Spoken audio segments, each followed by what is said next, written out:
présente-toi un peu ton parcours et puis le début de Maurice, quoi, un peu. Ça te Ok, dérange pas. donc moi, je m'appelle Henri Van Vive. Je suis né en 1985. J'ai étudié à Bruxelles. J'ai fait mes secondaires en néerlandais en Flandre. Et puis, je suis passé à Bruxelles pour commencer mes études à l'ICHEC. Là, j'ai fait un bachelier. Et j'ai décidé, après mon bachelier, de bosser, de ne pas faire mon master direct. J'avais l'idée à l'époque de bosser un peu et de faire un master plus tard. Je ne suis pas un méga fan des études. Ouais, c'était pas mon. Je n'étais pas un méga fan quoi, voilà, Du d'être sur milieu, les bancs de du milieu l'école. scolaire, quoi. Ouais. Le milieu scolaire, j'avais un peu du mal. Et, donc, après mon bachelier, je suis parti pour un stage en Californie, en espérant, en rêvant un peu de pouvoir voilà, partir pendant un petit temps. Mais voilà, après ce stage de 3-4 mois, je suis rentré en Belgique et j'ai commencé à bosser pour une boîte hollandaise qui est assez connue aujourd'hui, qui était moins connue à l'époque, c'était takeaway.com, une boîte dans la livraison de repas, mais à l'époque, c'était avant que les Deliveroo et autres n'arrivent. C'était une plateforme qui, donc c'était un intermédiaire entre les restaurants qui faisaient des livraisons à domicile et les clients. Donc, ils n'avaient pas de service de livraison. Donc, ce qu'ils faisaient, c'était comme un Deliveroo, tu passes commande, mais c'est le restaurant qui faisait la livraison. Donc, c'était un peu différent de ce qu'on connaît aujourd'hui. Ça, j'ai fait pendant un an et demi, je crois. Et après ça, j'ai travaillé dans une boîte dans les médias, dans les films d'animation 3D. Ça, j'ai fait pendant un an. Et puis, j'ai bossé pour Groupon, je crois. Ouais, c'est ça. Je suis passé chez Groupon à ce moment-là. Et c'était au début de Groupon. Donc, c'était quoi, une chouette expérience. C'était une petite équipe qui grandissait très fort, avec un cool leadership. Et c'était vraiment une bonne expérience pendant à peu près 2 ans. J'ai d'abord fait du marketing et de la vente, marketing et vente. Et puis, je suis passé en travel. Quand Groupon Travel a été créé, j'ai bossé dans ce département-là.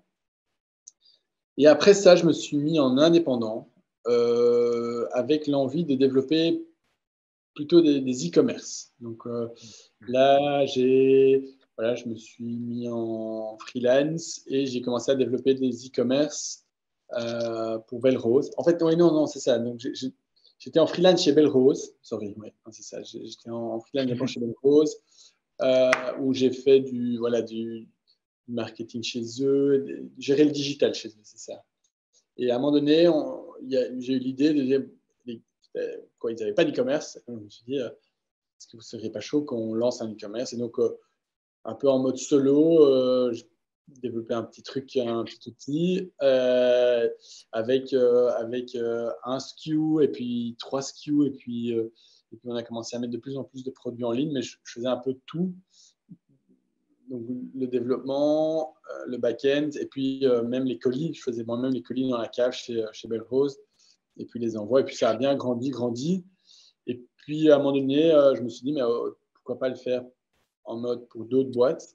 Et donc j'ai continué à faire ça, donc développer des e-commerce pour d'autres boîtes. Mais ça restait un projet assez, donc très freelance. J'ai jamais engagé qui que ce soit. C'était en mode solo. C'était amusant hein, de travailler pour plusieurs projets et souvent avec un résultat à la clé, donc c'était cool. Et puis, il y a l'idée qui a commencé à mûrir autour du chocolat Meurice. Donc, le chocolat Meurice a été fondé par mon ancêtre en 1845. Ça fait 178 ans que mon ancêtre Adolphe Meurice a créé sa chocolaterie à Anvers. il est d'origine montois et il travaillait pour une pâtisserie à Bruxelles. Et là, pour la petite histoire, c'est assez marrant parce que j'ai appris ça après avoir appelé mon fils Mathis. Et la pâtisserie pour laquelle il bossait à Bruxelles, c'était Mathis. Assez flashant en lisant ça. Des fois, ça fait même peur, quoi. Et donc, il crée sa chocolaterie et ça marche plutôt bien. Il crée la première usine de chocolat en Belgique. Donc, à l'époque, le chocolat c'était des petites productions.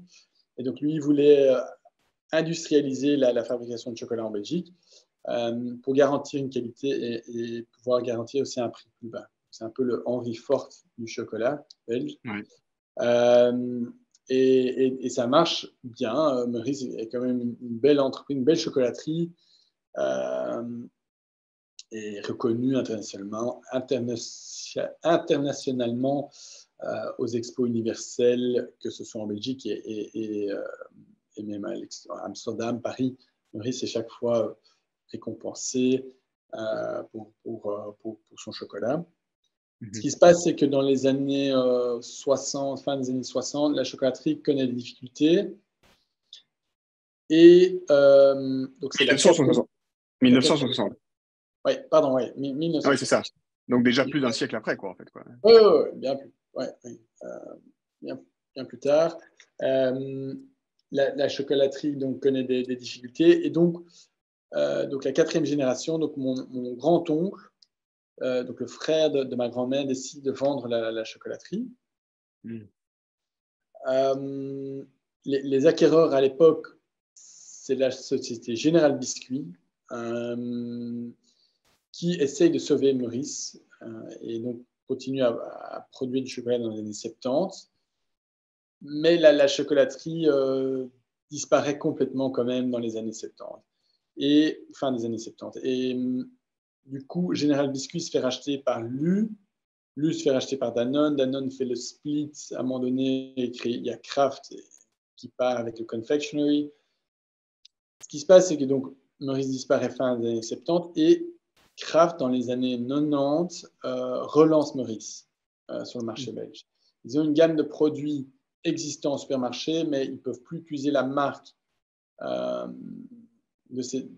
marque qu'ils avaient avec une grande ligne de produits. Ils doivent changer la marque et donc ils trouvent dans leur IP, dans leur database, qui sont propriétaires de cette marque Meurice. Et donc ils décident de faire un switch et donc de relancer Meurice avec une gamme de produits assez grande et ils font ça avec beaucoup de communication. Télé, radio, présence retail. Donc, Meurice, dans les années 90, en Belgique, est numéro 2 derrière Côte d'Or. Kraft étant propriétaire de Côte d'Or et Meurice et bien d'autres marques.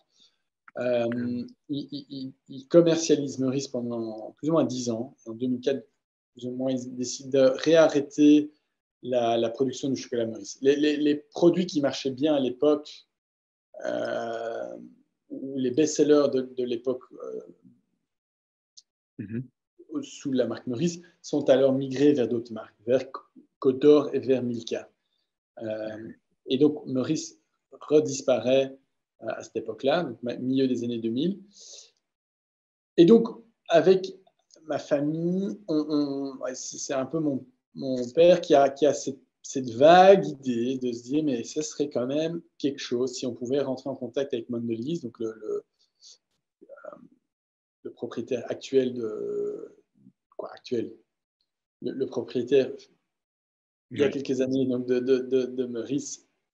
Et donc, on se dit, on va aller quoi. Il se dit à l'époque, ce serait marrant. Et il m'en parle et je ne pas direct, en fait. Parce que je me dis, on s'y connaît rien en FMCG. FMCG, c'est quoi? Fast Moving Consumer Goods. En français, c'est CPG. Non, c'est Consumer Goods. Bref, donc c'est tout ce qui est produit de grande consommation c'est ça, de tous les jours. Et donc, voilà, et en fait, je commence à tilter en fait que l'idée est bonne. On a énormément, quoi. Il y a un côté tellement chouette de pouvoir relancer son histoire familiale. C'est quand même quelque chose, quoi. À fond. Ouais, c'est une histoire. Nous, on a entendu les histoires à l'époque des grands-parents qui racontaient un peu des histoires autour de Meurice. Et à ce moment-là, ça tilte, genre, en fait, c'est quand même génial de pouvoir continuer ce legacy, cette histoire familiale, d'un côté. D'un autre côté, ça a tout à fait du sens parce qu'en tant que Belge, on a, je crois, ça tous dans notre sang. C'est la manufacture. Le chocolat est tellement présent en Belgique que ça a tout à fait du sens aussi de se dire, mais oui, on veut. Oui, il y a cette fierté du chocolat belge et ce serait chouette de pouvoir contribuer à cette fierté à travers un projet familial.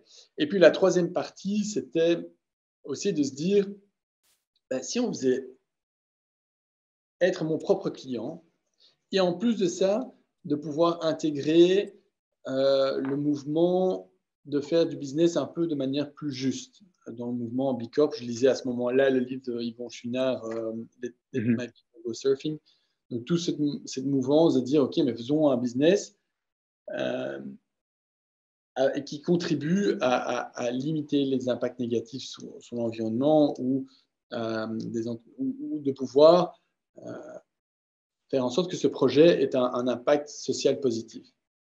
Et dans le chocolat, je crois qu'il y a beaucoup de problèmes à régler. Donc, il y a une énorme opportunité justement de se dire, OK, on fait un chouette projet, on relance cette histoire familiale, on contribue à cette marque du chocolat belge, cette fierté nationale, et en plus de ça, faisons un projet à impact positif.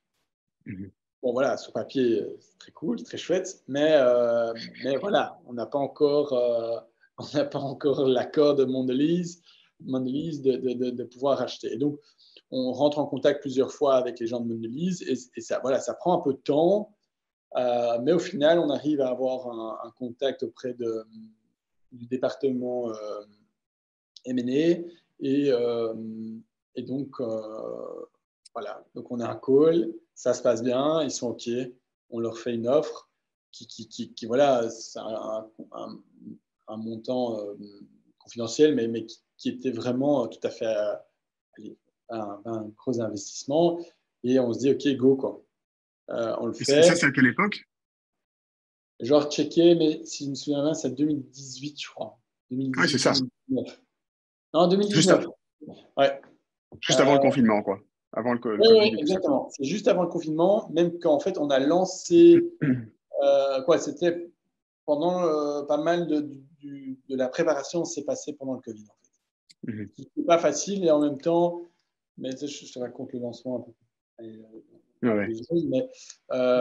Mais donc, on rentre en contact, on fait. Le deal, naturellement, ça prend beaucoup de temps entre le moment où on a l'accord, il faut préparer tous les contrats, il faut que voilà, et donc ça prend un peu de temps. Mais en parallèle, on commence à réfléchir, ok, qu'est-ce qu'on va faire maintenant?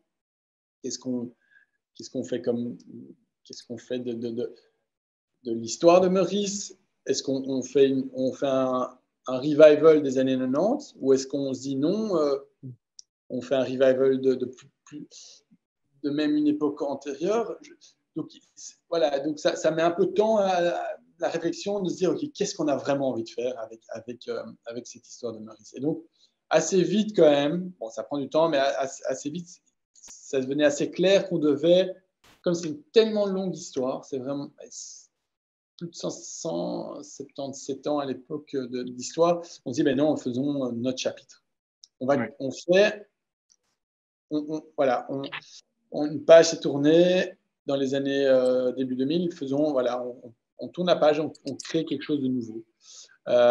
En gardant l'ADN de faire du très très bon chocolat belge.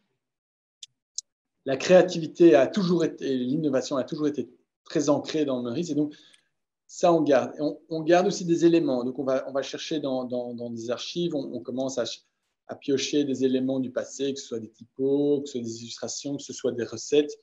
Et ça, on commence à se dire, OK, ça on prend pas. Et donc, on commence à sélectionner certains éléments qui sont chouettes à reprendre pour ce développement de cette nouvelle ligne de chocolat. Et on, c'est ton père, toi et Clément, quoi, ton frère. Oui, voilà, exactement. On est à surtout, on est à 3 au début et donc on va. Clem s'occupe surtout très fort de tout ce qui est direction artistique et moi je m'occupe un peu du reste. Et donc au début ça a été aussi de trouver les bons partenaires avec qui on voulait bosser, que ce soit autour de la création ou la recréation de la marque, mais surtout sur comment on va développer une ligne de produits avec du excellent chocolat. Et donc, c'est de trouver les partenaires avec qui on veut bosser, les entreprises et les personnes avec qui on s'entend bien et où on a confiance et on se dit, OK, avec eux, on a envie de relancer Meurice et avec qui on voit voilà, une relation à long terme. On se dit, OK, avec eux, on a envie de bosser et on a envie de tenter l'aventure. Et donc, ça a mis un peu de temps à trouver, que ce soit dans le chocolat, le packaging, branding, illustration, photographie, etc. Et donc voilà. Donc, le lancement s'est fait en septembre 2020, le 29 septembre 2020. On a fait le lancement via la presse. Donc, on a eu pas mal de journalistes en fait qu'on avait briefé, pitché, et ils ont trouvé l'histoire géniale. On a eu un coup de bol aussi niveau timing, donc on avait mis un embargo sur cette date-là. Les médias ne pouvaient pas communiquer avant cette date-là, et cette date-là, pouf, l'info est passée. Et donc, on a fait la couverture de journaux, on a fait la télé, on a fait de la radio. Donc, ça a vraiment, le lancement a réussi. Et un peu coup de bol, c'est qu'à ce moment-là, il y avait pas énormément de nouvelles croustillantes autour du Covid et ni autour du gouvernement. Le gouvernement belge n'avait pas été reformé, donc il y avait eu les élections et on était en attente pour la sélection du nouveau Premier ministre et qui a été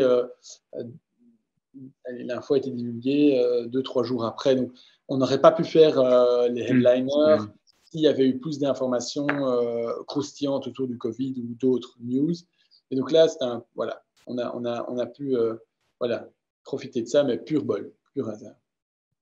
Et donc, assez vite, on a eu pas mal de demandes de magasins, des épiceries, et même Deleuze nous a contactés à ce moment-là en demandant si ça nous intéressait de bosser avec eux. Et donc assez vite, on s'est concentré au lancement à faire de la vente en direct, directement au consommateur, pendant 3 mois.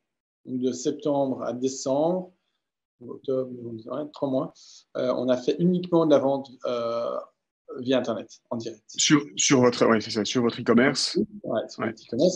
L'idée, c'était de pouvoir être en contact avec le consommateur et d'avoir un feedback sur la qualité, sur le look and feel, d'avoir un contact direct avant de pouvoir d'avoir le chocolat en vente publique à travers un magasin. Et donc, ça s'est bien passé. Et donc, fin décembre, on a commencé à être dans des magasins en Belgique. Et voilà. Et donc l'histoire est partie de là, quoi. Et donc maintenant,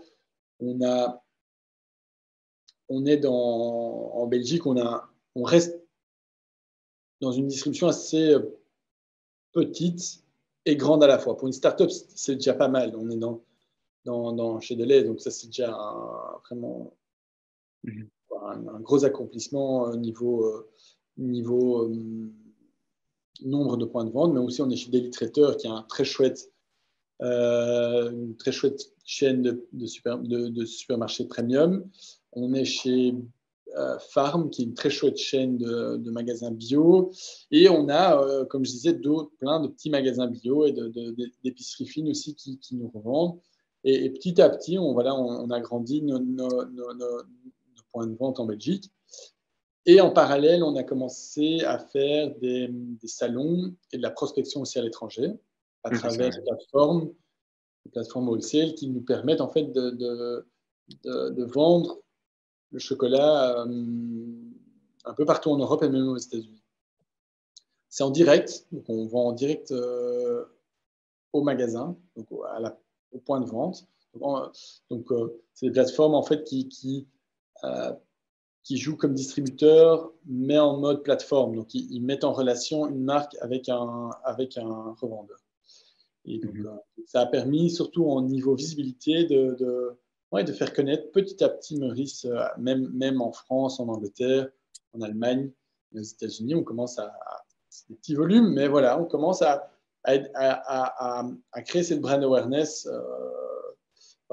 aussi à l'export. Parce que je crois que, étant la plus ancienne marque de chocolat belge, avec un branding quand même qui n'est pas standard ou conventionnel, donc on a un truc quand même qui se remarque et qui a un chouette objet avec du très très bon chocolat. Donc je crois qu'on a une opportunité à l'export. Et les challenges maintenant, par contre, c'est en Belgique maintenant, on doit faire en sorte que on soit peut-être que les gens soient au courant que Meurice soit relancé. Il y a énormément de gens qui connaissent encore la marque. La marque reste super connue sur toute la Belgique, mais c'est le chocolat Meurice des années 90. Et donc, nous, on doit faire maintenant des campagnes de communication autour du fait que, voilà, on a eu cette couverture presse au tout début, mais maintenant, voilà, on commence à avoir un beau réseau de distribution. Donc, maintenant, on doit commencer à communiquer ou recommuniquer à travers des campagnes nationales sur le fait qu'on est de retour et qu'on encourage les gens à goûter notre chocolat. Et espérons que les gens l'aiment bien.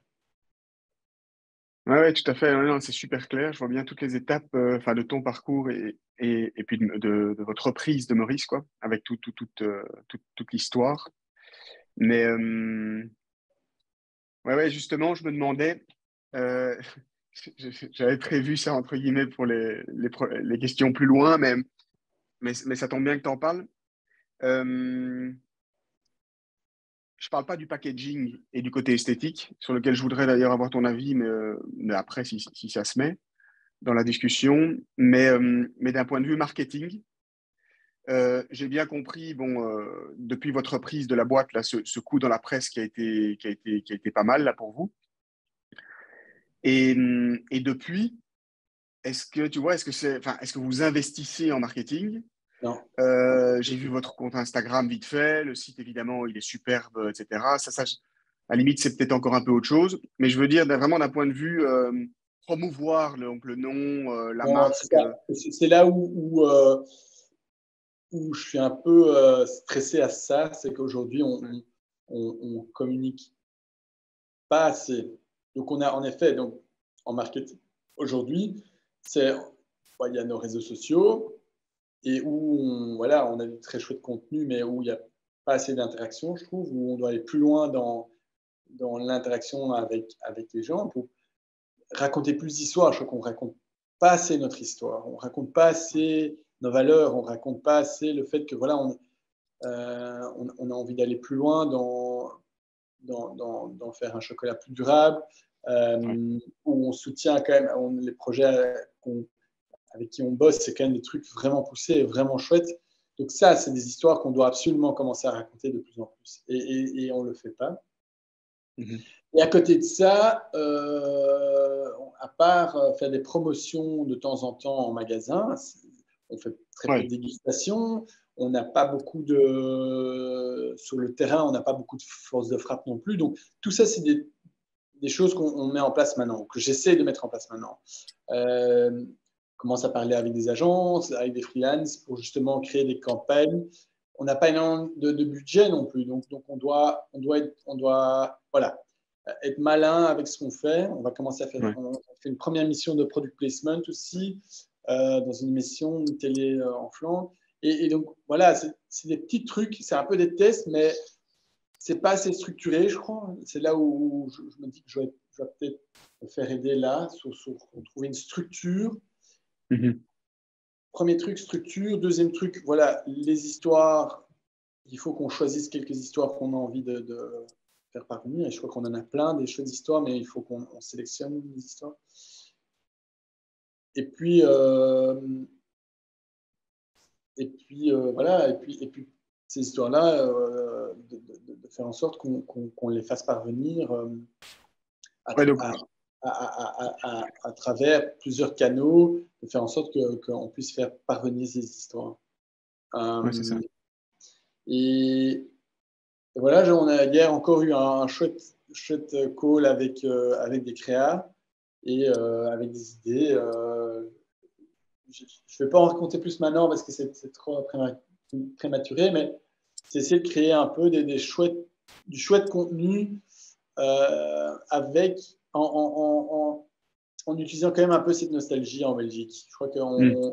qu'on on sous-estime, je crois, le pouvoir de la nostalgie. Comme quoi, bon, après, on n'a pas envie d'être une marque nostalgique non plus. On veut être une marque progressiste, moderne, qui fait des très très bons produits, des très beaux produits. Et on n'est pas bloqué dans le passé. On veut aller de l'avant, mais en même temps, on a ce capital nostalgique qu'on doit quand même pouvoir utiliser, mais avec modération. Ah Et, ouais. comme on n'a pas les budgets comme les autres multinationales américaines et autres, pouvoir faire des campagnes. D'ailleurs, nos voisins, c'est Ferrero, eux investissent massivement maintenant avec la marque Kinder. Ok, c'est pas notre concurrent direct, mais c'est impressionnant les budgets qu'ils mettent dans des campagnes. Nous, on n'est même pas un tiers, du quart, de la moitié, du dixième, quoi. Donc, on doit vraiment essayer de trouver d'autres manières de communiquer à travers des stunts ou à travers des channels plus niches. Et peut-être aussi, bon, ça c'est un truc maintenant que je me dis aussi, on fait quand même pas mal de sampling et de se concentrer sur un moment de la journée. Donc, on a, comme tout, je crois, fabricant de chocolat, mais c'est pas vrai, mais beaucoup jouent. Nous, on a vraiment envie de se focuser sur les moments chocolat. On a le petit déjeuner, Mm. on a le 10 heures ou le moment café, on a le lunch, puis le café de l'après-midi ou voilà, le goûter, et puis le soir. Et donc, aujourd'hui, on a presque tous les moments au chocolat. Et on doit maintenant peut-être choisir un moment au chocolat qu'on doit peut-être mettre en avant au niveau Mm. communication. Et j'aimerais beaucoup pouvoir. Donc, on lance les Meuricettes, qui est le petit format. C'est un format 10 grammes. Et voilà, de jouer autour du moment café, qui est quand même un chouette moment, café-thé, hein, mais un moment d'une boisson chaude avec un bout de chocolat. C'est quand même un très très chouette moment pour soi. Bon, c'est un moment perso, mais voilà. Nous, on aime bien aussi le moment de la tablette de chocolat qui est plus le dessert et le partage entre amis Mhm. Ouais. à la fin d'un bon repas. Bon, ça c'est le moment voilà, partage. Et puis il y a le moment café où c'est plutôt un moment pour soi. Et avec les Morissette, je crois qu'on a quelque chose à jouer. Bon, voilà, il faut trouver la bonne stratégie Mhm. et les bons partenaires avec qui on peut travailler pour justement faire. Ouais, Créer une atmosphère, quoi, ou trouver un. Ouais, Meurice avec un très bon café. En fait, c'est ouais, ça c'est le ça. but. Ouais, ouais, tout à fait, je vois bien. C'est vrai que c'est pas bête du tout Enfin, je vois ce que tu veux dire avec le côté nostalgique et même culturel aussi, quoi. Que le chocolat, c'est quand même une partie du patrimoine belge. Je sais pas, le monde avance de plus en plus avec le Covid, etc. Moi, j'ai l'impression d'être déjà plus vieux enfin, qu'il y a déjà 2 générations en dessous de moi, quoi. Surtout avec les réseaux sociaux, la technologie, etc. Mais il y a encore moyen, un levier, je pense, pour jouer avec la nostalgie, notre patrimoine culturel. Et le chocolat en fait clairement partie, quoi. C'est sûr. Ouais. Et aussi avec le côté des mamans, ouais, je vois tout à fait bien un peu les deux canaux, quoi. Moi, je réfléchis à ça. Bon, c'est pas un scoop, hein, mais pour moi qui suis un peu largué avec tout ça, disons que je l'ai vu un peu d'une nouvelle façon. D'un point de vue marketing, je m'intéresse pas mal aux compléments alimentaires pour sportifs, etc., quoi, sans être expert du tout. Et il y a une boîte que tu dois connaître. J'ai pris le truc parce que je voulais t'en parler. Tu vois, Athletic Greens, Je AG1. vois le logo, mais je t'avoue que je vois, oui, je ne sais pas où je les ai vus, mais oui, oui, je reconnais le packaging. Oui. Mais C'est c'est un multivitamine comme ça, mais il y a plus que ça, quoi. Il y a des prébiotiques, etc. C'est très sportif. Ça va aussi avec tous les régimes sans sucre, etc., qui est une grosse tendance, d'ailleurs, sur lequel je voulais aussi te poser une question, mais après. Mhm. Et en fait, ce que je trouve qui est pas mal, enfin, c'était marrant parce que hier, je mangeais avec mes cousines qui sont beaucoup plus jeunes que moi, qui viennent clairement d'une autre génération. Évidemment, elles sont nées, enfin, ou en tout cas, elles sont bien immergées dans les réseaux sociaux, etc., mais beaucoup plus que nous, quoi, qui avons 35 Ouais. vers 40 ans. Et elles connaissent via les influenceurs. Et c'est vrai que je me suis dit, mais en fait, cette marque, bon, je crois que ça vient de Nouvelle-Zélande et puis c'est fort aux États-Unis, bien sûr. Et je pense que leur stratégie de marketing, pour le peu que je la connaisse de l'extérieur, hein, c'est qu'ils sponsorisent tous les gros podcasteurs américains, voire influenceurs, Instagram et encore même peut-être plus TikTok, YouTube, quoi. Mais par contre, en magasin, rien du tout. Alors évidemment, tu peux subscribe sur leur site, etc. avec ce truc-là. Mais c'est pas mal du tout, quoi. Et je veux dire, ils sont déjà hyper connus. Et je trouve que, bon, après, c'est pas un scoop, les gens, voilà, c'est pas nouveau, mais pour moi, je le voyais d'un nouveau regard. Et je trouve ça vraiment très, très, avec un minimum de coûts, toucher des mecs qui ont déjà une audience, un podcasteur, un influenceur, etc. C'est pas bête que je veux dire comme canal ou comme stratégie, quoi. Au lieu de toi-même créer le contenu, ben, à la limite, tu passes par les mecs qui le font eux-mêmes. Et puis, tu dois pas forcément surinvestir tu vois, le côté magasin ou Ouais. faire ta Non, propre mais pub. bon, c'est une stratégie maintenant qui est ultra Ouais. utilisée, mais qui coûte très cher. Tu sais, aujourd'hui, Ah, ok. sponsoriser des Instagrammeurs, des TikTokers. Bon, je t'avoue que nous, on a fait ça, on n'a jamais rien payé. Donc, nous, on fait du sampling. Donc, voilà, on a surtout au lancement et on a eu pas mal de gens qui ont, voilà, qui ont fait passer l'info et qui ont goûté le chocolat. Et voilà. Et donc, ça, c'est toujours en mode sampling gratos. Mais, euh, mais aujourd'hui, sauf si tu trouves vraiment des gens qui sont chauds de le faire de manière spontanée, c'est de moins en Mhm. moins le cas, je crois. Je crois que c'est un business model aujourd'hui pour les influenceurs. Clairement, c'est leur gagne-pain, quoi. Donc c'est une entreprise. Donc, voilà, s'il faisait du pro bono et Ouais. il faisait passer. Il y a ça. Et puis, il y en a qui ont... Je t'avoue que je ne suis pas un méga expert là-dedans. Hein, et voilà, je devrais peut-être plus. Mais c'est vrai qu'il y a beaucoup de ces nouvelles marques qui se concentrent très, très fort sur engage the consumer et donc faire en sorte que tes consumers partagent l'info. Et ça, je crois beaucoup plus que les influenceurs. Je crois que c'est plutôt ça a plus de sens si toi tu parles de Meurice à travers des réseaux qu'un gros Instagrammeur qui a 100, 200, 300 000 followers. Ouais, ouais, Ça, tout à fait. Ouais. tu as plus de crédibilité. Si toi tu es prêt, au moins tu postes, disons, et puis tu postes quelque chose autour d'un produit, au plus que les gens vont se dire putain, mais il a pris la peine voilà, de poster ça. Et Tout à fait. Ouais, ouais, tout à fait. donc, vraiment, voilà, il croit en ce produit, il trouve ça bon, il Ouais. trouve ça chouette, il aime bien le projet. Ouais. Et donc là, mais c'est sûr qu'aujourd'hui, c'est un canal marketing, communication qui fait partie de la stratégie de ces grosses boîtes, tout comme la télé, le bannering et le SEA, SEO, YouTube. Donc, donc, Ouais, c'est ça. oui, c'est un gros truc. Euh, mais c'est vrai que ça, c'est un truc qu'on devrait beaucoup plus investiguer. Mais comme toi, hein, je suis dans cette génération où on est très fort sur Insta. mais pas trop sur TikTok. Et après, j'ai pas envie non plus, tu vois.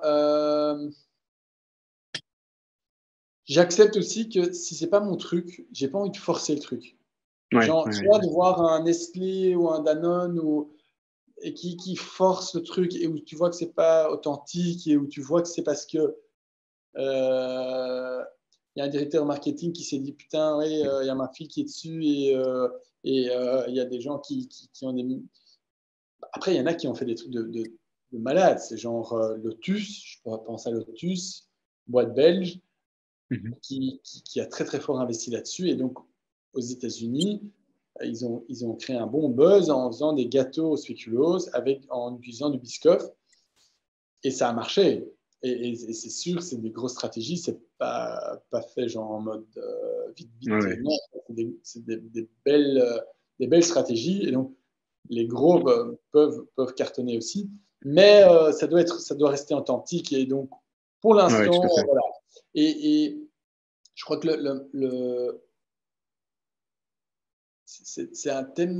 le pool est tellement grand qu'à un moment donné, you have to pick your battles et de dire, OK, voilà. Mais bon, peut-être que voilà, on trouve une manière intéressante d'interagir avec, euh, avec une fanbase à travers TikTok. Peut-être qu'il y a Mhm. quelque chose à jouer. Hein. Mais pour l'instant, on n'est pas encore vraiment actif là-dessus. À Ouais, part non, tout à fait. Ouais, ouais, je vois bien. Oui, oui, tout à fait. Et la stratégie est, ouais, est différente, quoi. C'est plus pour être présent sur Insta qu'on vous trouve et un relais, quoi. non, bon, après, Insta reste quand même aujourd'hui ouais, une limite devenu un channel plus important que ton site, quoi. Donc, Ouais, niveau présentation du projet, hein, je veux dire. Donc pas, ouais, bon, après, il y a de l'interaction, mais je crois qu'un TikTok est beaucoup plus interaction, là où Instagram est peut-être plus euh, euh, comme première porte comme d'entrée vitrine, quoi. Ouais, c'est ça. une vitrine. Ouais, Ouais. Au début, hein. Après, on espère tous de pouvoir ouais. créer l'interaction, mais les gens qui connaissent pas la marque voient un post d'un magasin, par exemple. Ça, c'est un truc qui est assez. Quoi. On ne voit pas notre fanbase grandir énormément, mais on voit quand même beaucoup de magasins, en fait. De petites épiceries, des magasins, concept store et autres, qui nous postent et nous taguent dans les posts. Et je crois que voilà, c'est plus une stratégie B2B, on va dire. Mais ça reste quand même de la visibilité et de la super bonne visibilité. Et souvent, c'est des très très belles photos. Ah Et oui. le produit est bien mis en valeur dans un rayon ou sur une table avec d'autres produits. Donc, pour ça, ça marche, quoi, je trouve, Ouais, pour nous. ouais, ouais, tout à fait, je vois. Autrement, voilà. Et Euh, ça, c'est. Ouais, et ça d'ailleurs, ça me permet de rebondir, mais tu crois pas que c'est grâce, en tout cas en partie, hein,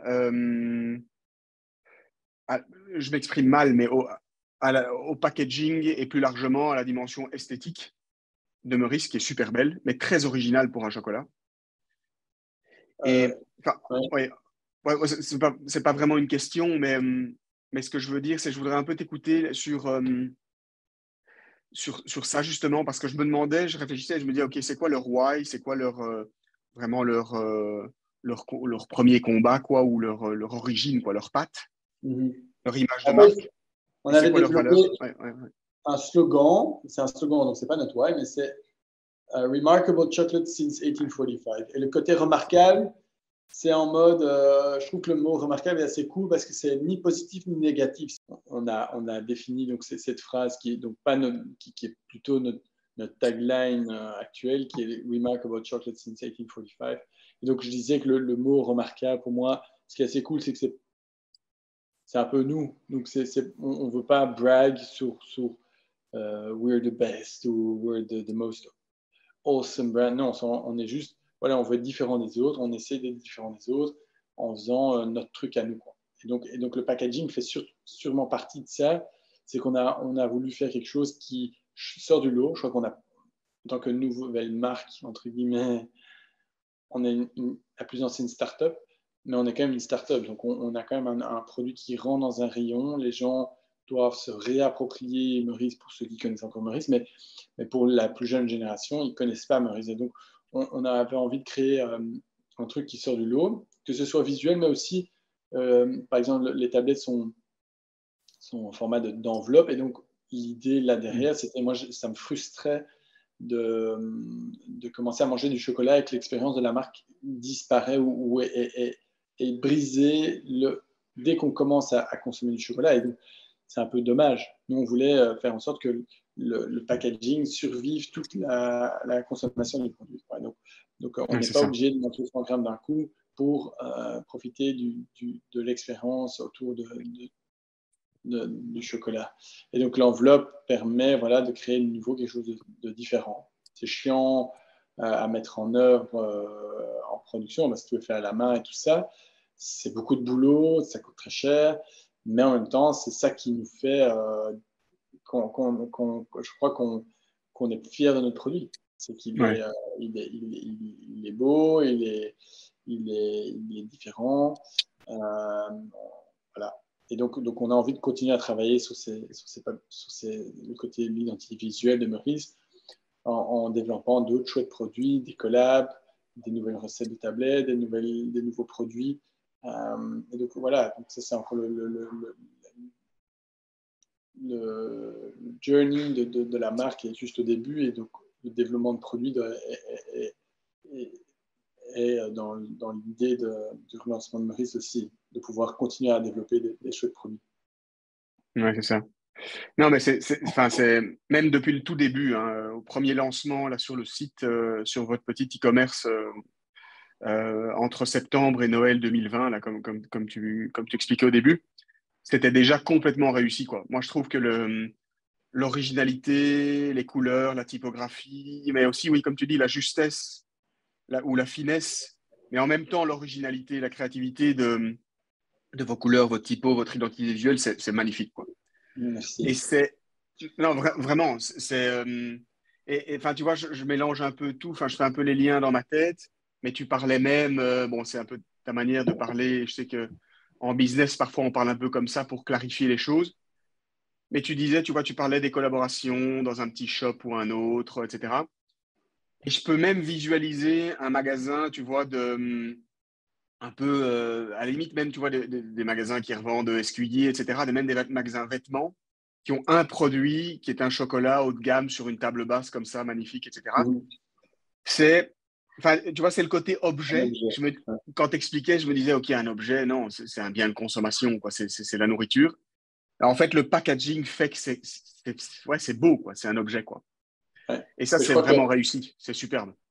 Je crois qu'en tant on doit créer de la valeur, en fait. Une valeur émotionnelle, mais une valeur d'expérience. Et donc, il faut aller plus loin que de faire un truc comme les autres. Et donc, le côté objet, voilà, c'est un bel objet, on est fier de l'acheter, on est impatient de rentrer à la maison pour l'ouvrir, pour goûter. On est hyper emballé dès qu'on a des invités, de pouvoir partager cette expérience, partager un petit bout de chocolat avec les autres. Ah, j'ai découvert cette nouvelle marque, j'ai découvert ce truc. Et donc, je crois que ça a contribué au bouche à oreille ici en Belgique. Et ce côté, un bel objet va aussi jouer, je crois, plutôt aussi pour l'export. La marque du chocolat belge est forte à l'export aussi. Et donc, on voit aux États-Unis, on a trouvé c'est un distributeur qui nous a trouvé, mais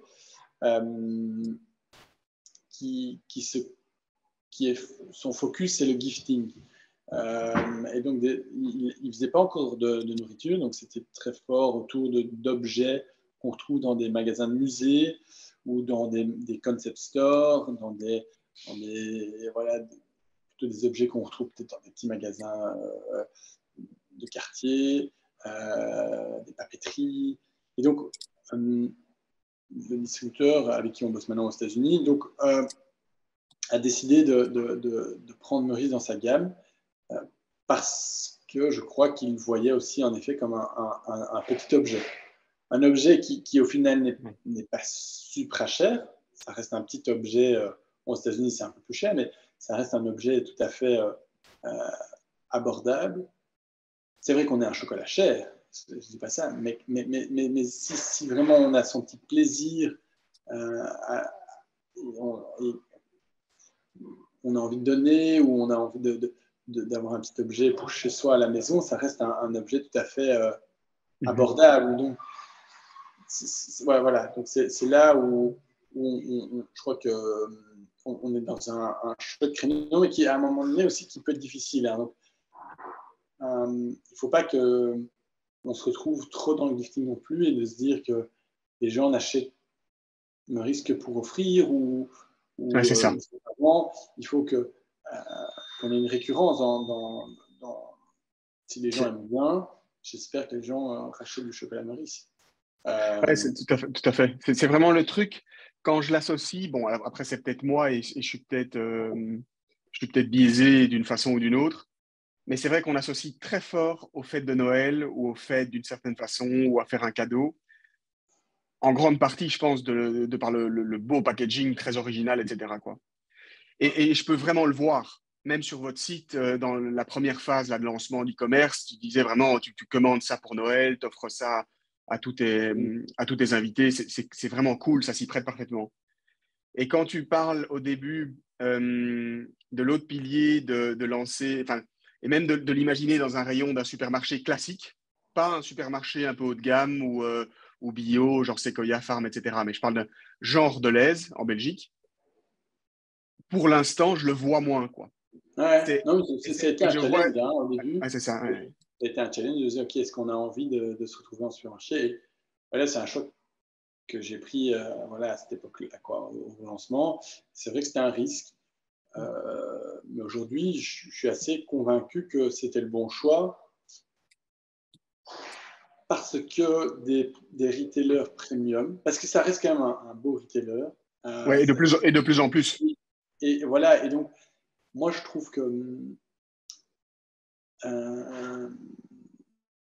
c'est chouette de pouvoir, même en supermarché, acheter un beau produit. Même une bouteille de Tabasco, je trouve que c'est un beau produit, c'est un chouette produit. Il n'y a pas des masses, hein, des très très beaux produits, mais je ne trouve pas qu'un supermarché ne puisse pas vendre des beaux et chauds produits. C'est vrai qu'il y a peut-être une discordance là où on est vendu dans les plus beaux magasins dans le monde et en même temps qu'on se retrouve chez Delhaize aussi. Mais je crois qu'en FMCG, Oui, on n'a pas il y a vraiment la le choix, place, quoi. quoi. On n'a Ouais. vraiment pas le choix à un moment donné de se dire Ouais. surtout en Belgique, on doit être présent là où les gens achètent du chocolat. Donc si on se dit qu'on n'est que dans des points de vente select, on risque de ne pas pouvoir atteindre assez de gens. À l'étranger, là où la marque n'est pas connue, là on peut se permettre ça. Oui, tout à fait. Ça reste très Je vois. important pour moi, c'est la première fois qu'on est en contact avec une nouvelle marque qu'on ne connaît pas, l'environnement dans lequel on se trouve à ce moment-là doit être chouette, doit être en accordance avec le produit. Et donc, se retrouver dans un très bel hôtel. Par exemple, on est maintenant dans le Hoxton à Bruxelles, qui est un très bel hôtel. Pour les gens qui n'ont jamais été en contact avec Maurice, là, pouf, on associe le chocolat Maurice avec l'hôtel en question. Et donc, pour moi, ça, c'est l'ultime manière de retrouver le produit dans un espace cosy, bien décoré, bien designé, où on se sent bien. Ça, c'est quand même, voilà, c'est un truc sur lequel Oui, on se tout à fait. confronte maintenant à l'export. Et il y a un autre. Et en même temps, en Belgique aussi, hein, je veux dire, on a des super beaux points de vente en Belgique. Ouais. Et c'est trop cool de pouvoir se dire, OK, on est voilà, au Hoxton et en même temps au Delhaize. Mais je vois pas pourquoi ça marcherait pas. Parce que le produit est beau, quoi. Le produit est chouette. Oui, tout à fait. Et d'ailleurs, ça s'inscrit dans un peu une autre grande tendance Donc, humblement, enfin, que moi je remarque, de nouveau, je suis peut-être biaisé, mais je veux dire de toute la société, ou en tout cas de nos sociétés un peu occidentales. Ça, c'est un truc que Clément m'avait dit il y a un mois et demi, là, quand il était venu ici. Il m'avait dit le luxe à portée de main, quoi. Ou c'était une expression comme ça, mais je crois que c'était Bon, quasi un ces luxe mots-là qu'il avait. accessible. Ouais, le luxe accessible, voilà.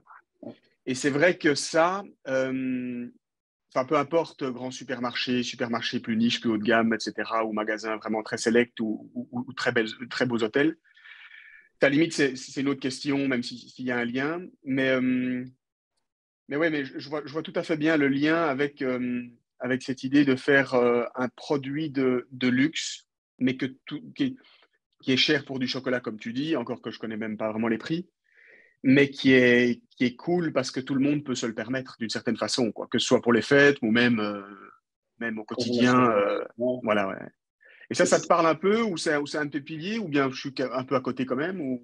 Non, non, mais bah quoi, c'est quotidiennement le challenge, quoi, de se dire est-ce que chez qui on doit, jusqu'où on peut aller dans la distribution, avec qui on veut bosser, avec qui on aimerait moins bosser. C'est compliqué. Et en même temps, il y a la réalité aussi on est une toute petite équipe. On ne peut pas se permettre d'avoir des forces de frappe, tu vois, où on se dit, OK, on fait que les épiceries fines et on attaque ça à travers l'Europe.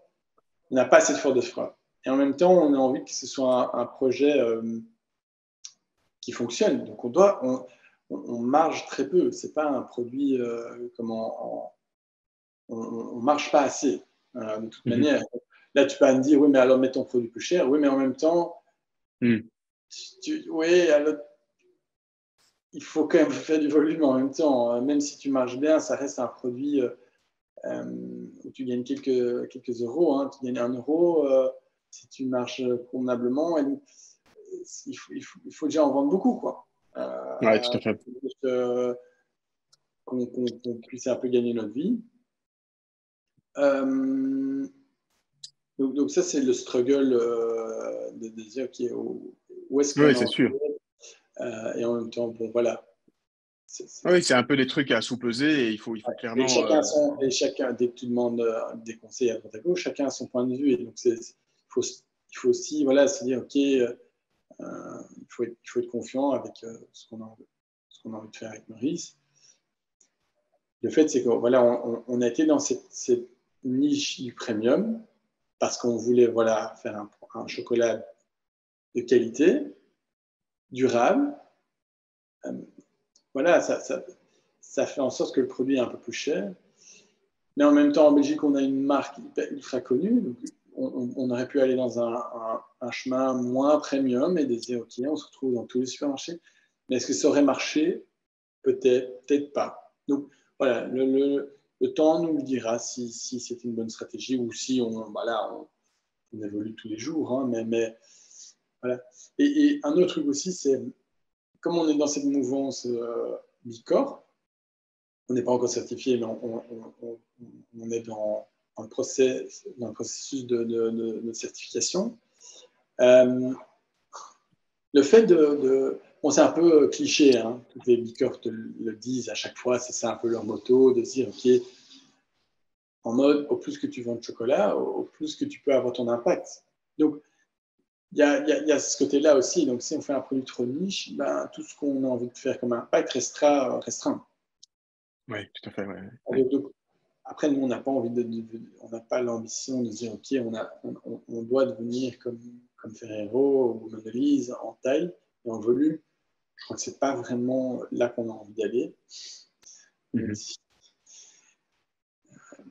On veut aller, voilà, rester une taille humaine.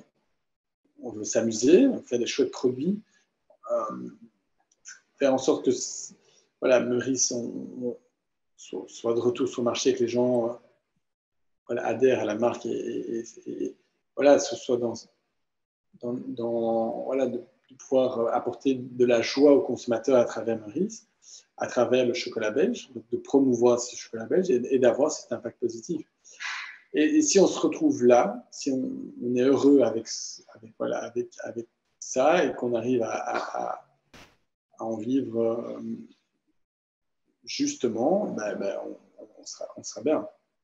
Mhm. On n'a pas besoin non plus d'être dans l'extrême, mais on doit quand même avoir un projet viable et un projet où on se dit, oui, voilà, on commence à avoir un impact, que ce Oui. soit auprès des agriculteurs en Papouasie-Nouvelle-Guinée, mais aussi de pouvoir faire des projets à la One Person for the Planet ou autres projets où on peut aussi quand même de pouvoir générer assez de marge pour pouvoir réinjecter ça dans des projets voilà, du soutien à l'écologie ou des autres projets sociaux, n'importe, mais qu'on puisse avoir un pourcentage de nos revenus, qu'on puisse dès le début déjà intégrer ça dans le PNL, entre guillemets, de se dire que, OK, 3, 4, 5% de nos revenus doit être compté directement à réinjecter ça de manière ou d'une autre dans la société.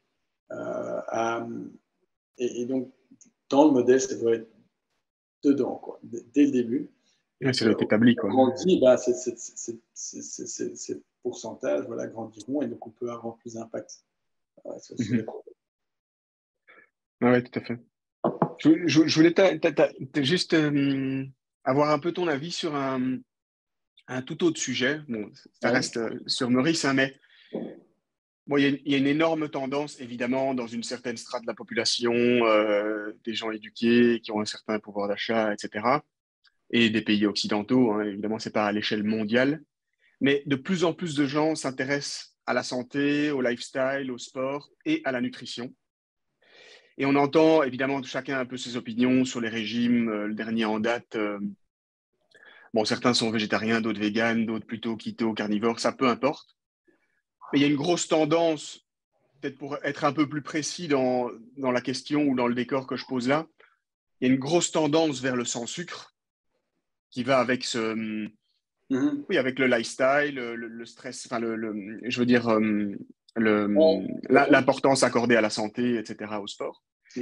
Et moi, ce que je me demandais, pour pousser un peu la réflexion là, c'est que vous êtes quand même, donc vous êtes une marque de chocolat. Sur votre Instagram, etc., on voit quand même, tu vois, j'aime beaucoup la partie avec les recettes, là, tu vois, où il y a des gaufres, les chocolats chauds, etc., qui sont clairement un de vos piliers, voilà, avec dessert sucré, etc. Donc, et je voulais avoir ton avis un peu sur, peut-être que je pose mal la question, mais est-ce que t'as pas peur, ou plutôt quel est ton avis sur le fait d'avoir une marque de chocolat qui est un produit quand même d'une manière ou d'une autre lié au sucre et au dessert et à se faire plaisir, etc., avec cette grande tendance sociétale du sans sucre et plus généralement de la santé, du lifestyle et de faire attention à son bien-être, quoi. Qu'est-ce que tu peux me dire par rapport à ça? Enfin, ou c'est quoi ton avis général, même pour l'avenir, tu vois, de Maurice?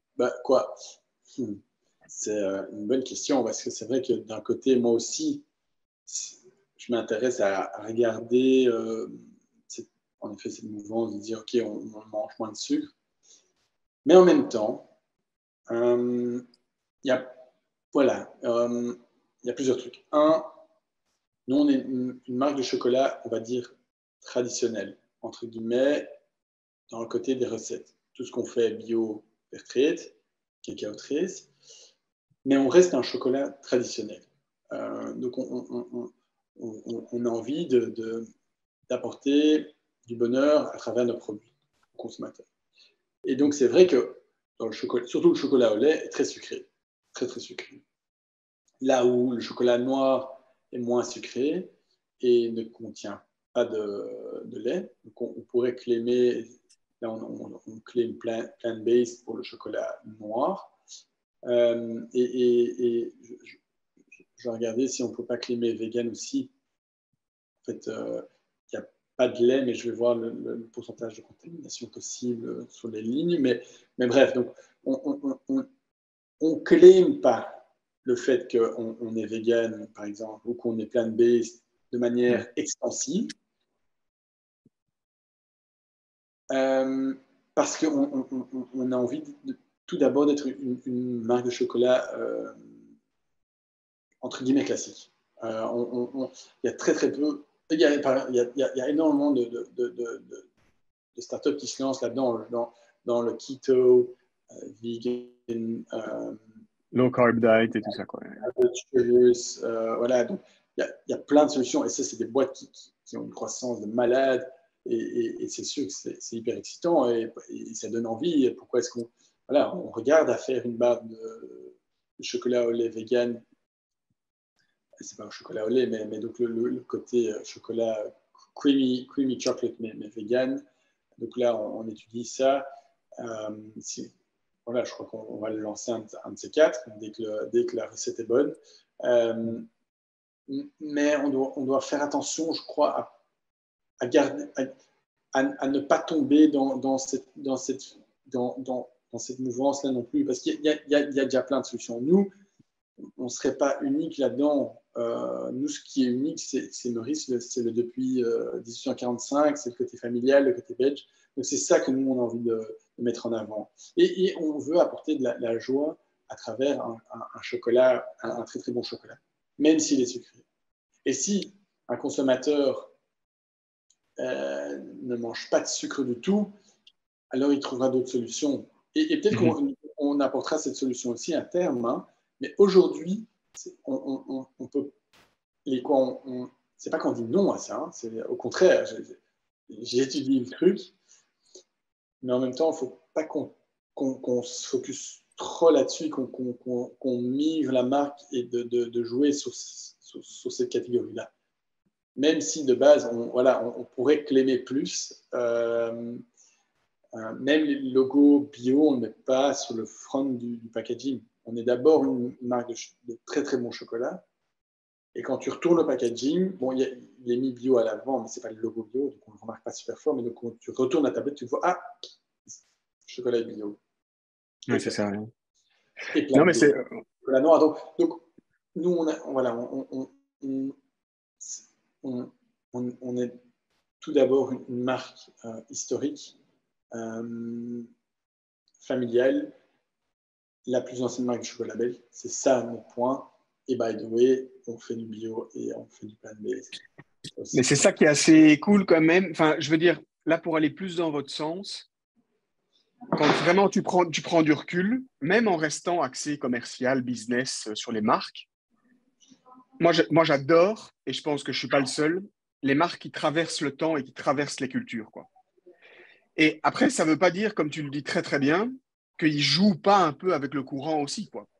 Oui, mais ça on le fait. Et c'est pour ça qu'on va, je te dis, hein, donc le côté chocolat creamy chocolate vegan, c'est dans le pipe. Le seul truc aujourd'hui, c'est qu'on doit pouvoir d'avoir la certification bio pour ce produit, mais c'est en effet. Et par contre, les gros le font aussi. Hein. Je veux dire, tout le monde va jouer dans cette mouvance et tout le monde va dire que l'un est mieux et s'auto-proclamer le meilleur et que l'autre, c'est pas un vrai ou non, nous on le fait encore mieux.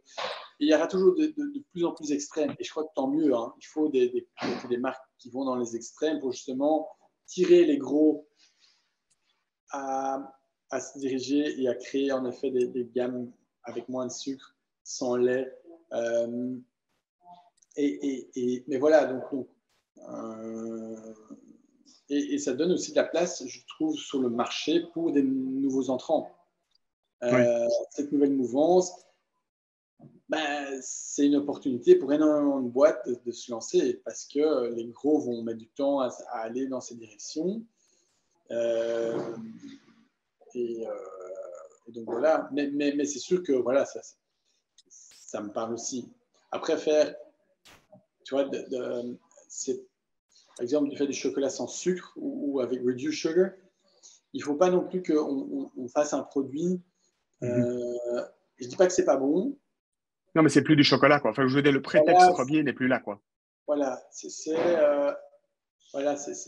pas dans l'ADN aujourd'hui de Meurice de dire on trouve des substituts au sucre. Mais voilà, c'est important en effet de pouvoir offrir des solutions à tous les consommateurs qui adhèrent à ta marque. Et par exemple, on devrait lancer maintenant, plus tard dans l'année, une tablette à plus de 80% de Ouais. cacao. Ah, ben, j'allais te demander. Ouais, ouais. Ouais, là, on se retrouve à 10% de sucre, 10-15% max, non, même, ouais, 10-15% de sucre. Ouais, en fait, on serait à, disons, pour un 85, on serait autour de 15, forcément. Ouais, ouais. Euh, Et là, ça devient plus, ça se rapproche déjà plus pour des gens qui, ouais, hey, voilà, c'est après, sûr, c'est sûr. il faut que ça reste un plaisir de manger un bout de chocolat, et sinon, on trouve une alternative. Ah Mange, ouais, tout à fait. je sais pas moi. Ouais, ouais, tout à fait. Non, non, exactement. Mais même, tu vois, quand tu parlais, je pensais même juste pour dire un dernier mot par rapport à ça, même pour le côté santé, healthy, lifestyle, et cette grande tendance dans laquelle on va globalement, même ça, c'est un truc que je me suis souvent posé, enfin, j'ai souvent un peu pesé le pour et le contre, et j'ai souvent réfléchi à ce genre de choses, parce que moi, je suis très fort là-dedans aussi, en faisant pas mal de sport, en m'intéressant à la nutrition, etc. Et j'avais lu un bouquin, c'est de là que m'est venue l'idée de Peter Athial, un Américain qui est spécialiste en nutrition et plus généralement dans le sport, etc. Enfin, un mec brillant. Et il avait tout un chapitre à la fin de son tout dernier livre. Le titre du livre, c'est Outlive. Et, et en fait, je crois qu'il y a une quinzaine de chapitres, et les 15 chapitres représentent vraiment le corps de sa philosophie, et c'est très traditionnel dans le sens de la santé. Enfin, en fait, il revisite tous les piliers, quoi. Donc le sommeil, la nutrition, la santé, etc. Et tout à la fin, et il l'a mis, c'est pas par hasard qu'il l'a mis tout à la fin, il explique d'ailleurs dans la préface qu'il voulait le mettre au début, enfin peu importe. Mais c'est un chapitre un peu spécial parmi les autres. Et il y en a qui adorent. J'ai regardé ses podcasts, etc. Et il y a plein de mecs assez célèbres qui étaient interviewés sur le podcast qui disent c'est le chapitre pour lequel j'ai acheté le livre, etc. Et c'était un chapitre qui sort un peu de son domaine d'expertise. Tu vois, le mec, il est très, très axé sur le fitness, sur la nutrition, mais même sur tout l'aspect microbiologique, etc. Donc, ça va assez loin, quoi, hein. Et le dernier chapitre, c'est sur le bien-être émotionnel. Et donc, ça touche au stress, ça touche au bonheur psychologique, etc. Et c'est super intéressant parce que le mec est très humble et il contrebalance avec ce dernier chapitre un peu toute cette grande tendance qui, dans les 15 premiers chapitres, pour lequel il pousse, quoi, tu vois. Parce qu'il dit, en gros, on oublie souvent et parfois on peut aller de façon trop hardcore dans le côté, voilà, régime sans sucre, etc., etc. Et même moi, pour reprendre un exemple peut-être plus concret et plus précis, la question émotionnelle d'avoir de temps en temps, quand c'est proportionnel, etc., hein, et contrôlé de façon zen, un plaisir émotionnel à Hyper travers, par important. exemple, le chocolat, c'est hyper important. Oui, mais moi je crois que, en fait, il faut pas aller. Moi j'ai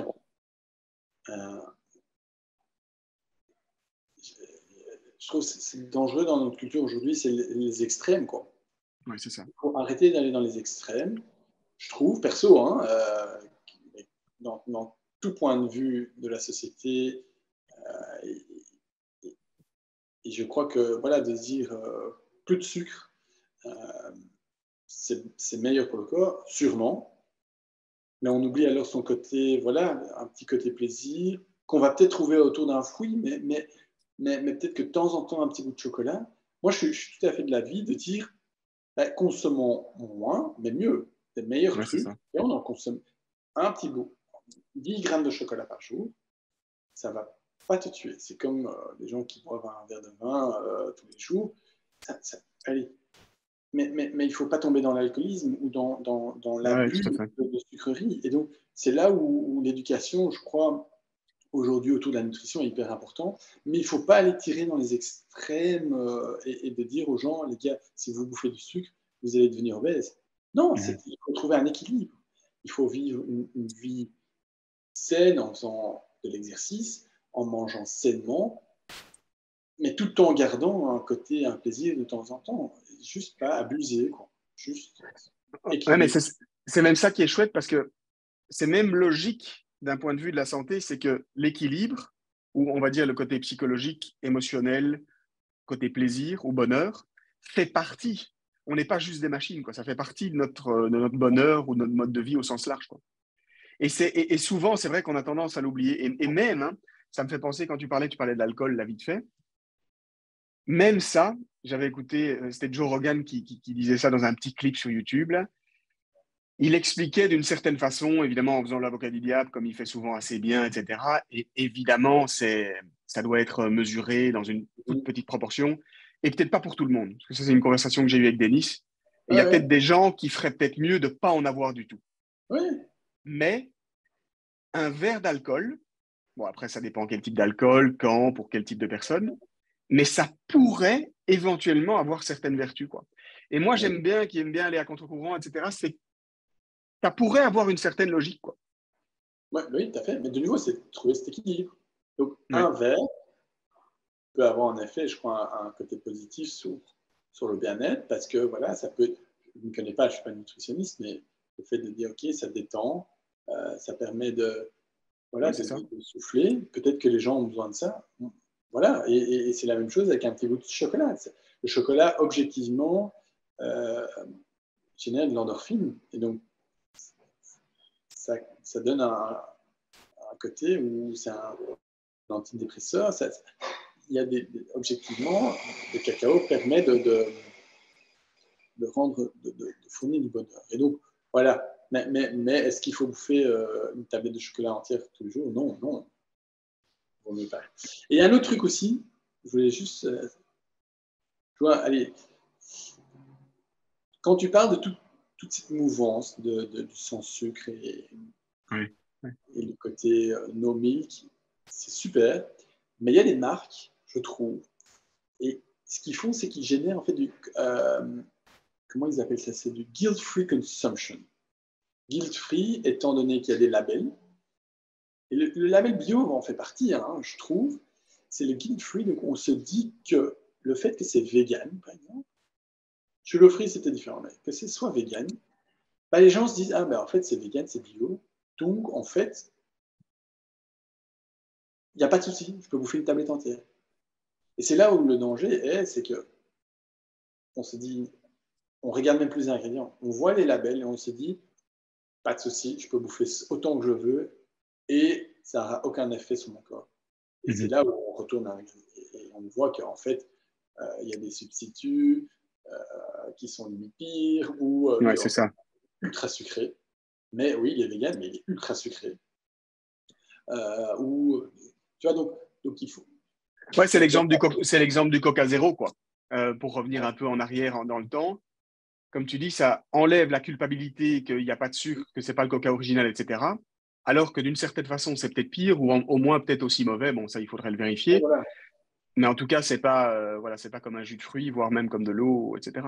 Et c'est vrai que ça peut, ouais, je vois ce que tu veux dire, être utilisé Oui, de c'est un façon complément. consciente ou pas consciente de la marque, Ouais, mais pour ôter cette culpabilité, mais donc du coup pour rendre les gens en mauvaise santé, alors que le prétexte est sans sucre, bio, etc. Ouais, c'est très intéressant ça. Ouais, ouais, bah, quoi, c'est une réflexion. ouais, ouais, ouais, tout à fait. Mais le côté, euh, la consommation de nouveau dans les extrêmes, quoi, de se dire, je m'enfile une tablette entière parce qu'elle est végane, c'est pas une bonne idée, mais c'est nouveau dans des extrêmes, quoi. C'est pas Mhm. consommer avec modération. Et donc, comme toute nourriture, il faut un équilibre. Et voilà. Et c'est vrai que peut-être on devrait. Ouais, voilà, nous, on a notre chocolat noir, Mhm. qui est une solution pour les gens qui veulent moins de sucre, et on a un chocolat au lait qui est ultra bon, ultra indulgent, qui est vraiment irrésistible pour les gens qui veulent un petit moment. Mais il faut juste pas s'enfiler une tablette entière. C'est aussi le truc que tu vois aussi, c'est chez les sportifs. Tu vas te faire 20 bornes, puis après tu vas t'enfiler un McDo parce que tu dis que tu as couru 20 bornes. Non, ça marche Ouais. pas, quoi. Mhm. C'est là Ouais, tout à fait. aussi au niveau, il faut faire un McDo de temps en temps, c'est ok, mais je veux dire, c'est pas parce que tu fais énormément de sport que tu peux tout te permettre et de nouveau d'aller dans une extrême, quoi. Toi d'un point de vue, ouais, ouais, c'est sûr, tout à fait. Mais je me demandais, toi, d'un point de vue personnel, t'en es où par rapport à ça? Donc, pas sans aller dans les détails, hein, mais juste pour savoir un peu ce que un des fondateurs, ouais, que toi et Clément, savoir où vous en êtes un peu au niveau de la nutrition et de l'alcool, etc. Vous faites vraiment ultra gaffe ou pas? Enfin, juste pour savoir, hein, Moi, mais, depuis que j'ai eu mon truc au poumon, en fait, je vis, je me dis assez sainement, donc je bois quasi plus d'alcool. Je bois, en fait, typiquement, je bois une ou deux bières et je fais une intervalle avec des bières sans alcool. par Je suis semaine. une fan Quoi? Par semaine, tu veux dire?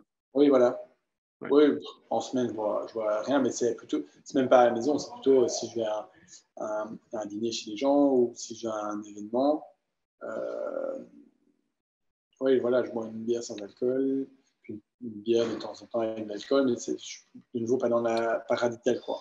Je Mhm. me prive pas d'une bière normale, mais en même temps, j'essaie de ne pas abuser de boire des bières en une soirée. Ça, c'est fini, ou en tout cas, voilà, je ne l'ai plus fait depuis quelques mois, et je vis super bien comme ça.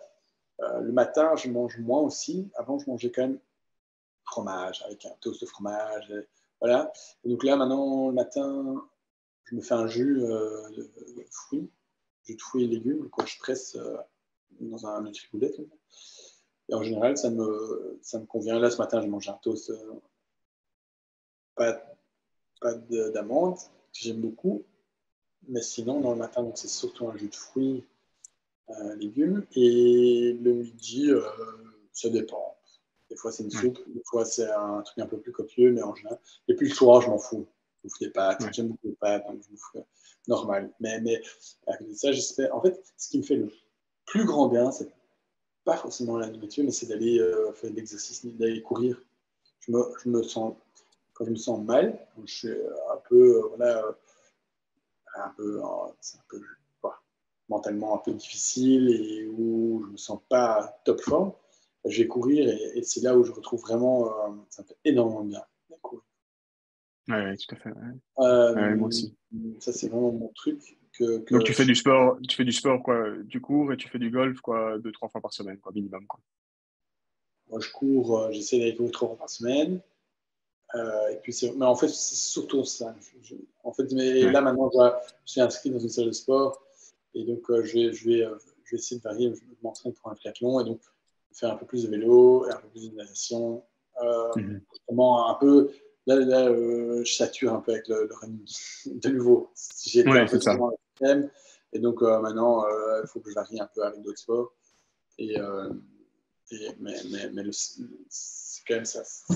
Bon, je surfe pas assez. C'est aussi, c'est un. Ouais, non, mais quoi, c'est le meilleur remède contre tout, quoi. Ouais, c'est sûr. Ouais. Et je voulais juste avoir ton, enfin, parce que c'est un sujet qui était toujours resté dans ma tête, dont on avait déjà parlé, mais rapidement hein, à l'époque. Enfin, t'avais déjà évoqué et qui m'avait interpellé dans nos discussions à l'époque aux Maldives, mais même bien avant. Euh, et j'ai refait une expérience et j'ai justement pensé à toi. Alors je m'exprime peut-être mal, mais c'est le support client ou le service après-vente pour un produit. Attends, je vais préciser. Et même les garanties. Et à l'époque, on en avait discuté pour Amazon et leur service après-vente est absolument extraordinaire, je trouve. Même si on aime, on n'aime pas Amazon, mais je trouve que c'est très, très, très pratique d'un point de vue du consommateur. Et tu vois, j'ai aussi, moi, j'achète des compléments alimentaires, c'est des sels minéraux. La marque, c'est aussi un truc où ils sponsorisent pas mal les influenceurs aussi. Element ou Elementi, LMNT comme ça. Et c'est top, c'est des sels minéraux, quoi. Donc, c'est du sodium, du potassium et du magnésium sous forme de petits sachets, ça a des super bons goûts et tu le mélanges avec de l'eau et donc c'est cool. Très bon pour le goût Tu et m'enverras les liens, apparemment, je vais tester. ouais, je t'enverrai, je le mettrai en description aussi. Et il y a eu un bug parce que c'est une boîte américaine et il y a eu des problèmes d'envoi. Et je me souviens plus exactement des détails parce que là, c'était quand même déjà il y a plus de 6 mois. Mais, euh, mais finalement, donc je me plains par mail en me disant, j'ai toujours pas le produit, ça fait 1 mois et demi alors que j'ai dépensé et ça coûte quand même assez cher, quoi. Et ils me disent, pas de problème, on vous les renvoie en express. Et donc, je le reçois quelques jours plus tard. Et quelques jours encore après, je reçois l'original qui a mis juste 1 mois et demi à être délivré parce qu'il y a eu des problèmes à la douane, donc je ne sais pas quoi. Donc, j'en reçois 2, quoi. Et moi, sympa, je leur écris. J'ai reçu les 2, merci pour l'Express, mais l'autre est finalement arrivé, quoi. Donc, qu'est-ce qu'on fait? Je ne sais plus comment je l'apporte, ou etc., quoi. Et ils me disent, tu peux garder les 2 et tu le partages avec toute ta famille, tu le gardes pour toi, peu importe, mais avec grand plaisir, quoi. Et puis, j'ai été sur leur site et puis je me suis un peu intéressé à la marque et aux gens qui en font la promotion, d'autres podcasteurs américains. Et eux, leur politique, je crois que c'est 40, voire même 60 jours, je ne sais pas, mais au minimum 30 jours de 100% garantie. Donc, tu peux acheter le produit, qui coûte un peu cher, mais tu le payes. Et si jamais tu n'aimes pas, tu ne dois même pas donner de raison. Tu envoies juste un mail, je veux être remboursé. Ils te remboursent. Et ils te le disent, hein, c'est écrit noir sur blanc sur le site, tu gardes le produit. Donc, tu peux acheter pour 150 euros de complément alimentaire, tu n'es pas content, ils te remboursent les 150 euros, mais tu gardes le produit. Et quand j'ai vécu ça et puis que je l'ai revu sur leur site, leur politique, je me suis dit, mais en fait, ils m'ont eu, quoi. Bon, après, j'adore le produit et je vais continuer à en consommer jusqu'au point où je vais les faire moi-même. Mais, mais c'est fou, quoi. Et je t'en parle là comme ça, juste, c'est un peu un détail dans notre discussion, mais je voulais juste avoir un peu ton avis et te le partager parce que c'est un truc qu'on avait déjà évoqué à l'époque et je trouve ça fou, quoi. C'est vraiment, c'est hallucinant comment il te marque, quoi, comme ça, quoi. Ouais, c'est top. Non, mais quoi, aujourd'hui, c'est la base, quoi. Tu n'as pas, Oui, t'as pas le choix, surtout si c'est une marque, une nouvelle marque. Voilà, t'es, allez, quoi. Pas te permettre d'avoir un client à 100% satisfait, bah, sinon il va pas parler du produit autour de lui. Et voilà, le fait que toi, tu en parles maintenant, ouais. ça marche, quoi. À Et fond. je crois qu'aujourd'hui, c'est devenu standard dans pas mal de. Quoi. Les bons retailers et les bonnes marques le font standard. C'est dans le playbook. Mais alors, tu Et te vous, dis, par contre, ouais, les ouais, marges qui doivent se prendre ouais, doivent être gigantesques, quoi. ouais, Ouais, ça, c'est, tu vois, c'est à un moment donné, ouais, le free shipping, ça n'existe pas, quoi. Tu vois, ouais, tout à tu, le fait. payes tu vois, tu le payes quelque part, ton shipping, mais c'est juste qu'ils sont dit que c'est un produit qui coûte pas très cher à produire et qui peuvent bien marger. Donc voilà, t'inquiète, ton paquet que tu as reçu gratos, ils n'ont pas vu, Ouais. dans leur. Non, C'est, allez, c'est c'est compris dans leurs dépenses, quoi. dans leur prix. Donc voilà, mais non, c'est top. D'accord, aujourd'hui, non, c'est même pas top, c'est genre la base. Quoi. Mais c'est un truc que nous, on doit absolument, à partir de septembre, on se reconcentre sur tout ce qui est e-commerce. Donc on a un peu laissé tomber l'e-commerce, le fait qu'on est une toute petite équipe et que notre focus aujourd'hui était la distribution. Et la distribution, le suivi des ventes B2B et de notre gamme de produits, ça c'était vraiment le focus. On a un peu laissé tomber l'e-commerce, mais on doit, à partir de septembre, relancer complètement l'e-commerce. Je crois que voilà, il y a un autre truc aussi qui est important. L'e-commerce est compliqué sur son propre site. C'est plus facile via Amazon et Bol ou autres plateformes. Mais sur son propre site, il faut déjà avoir une gamme de produits vraiment large ou quelque chose de vraiment unique pour que les gens prennent la peine d'aller sur ton site pour acheter, je trouve.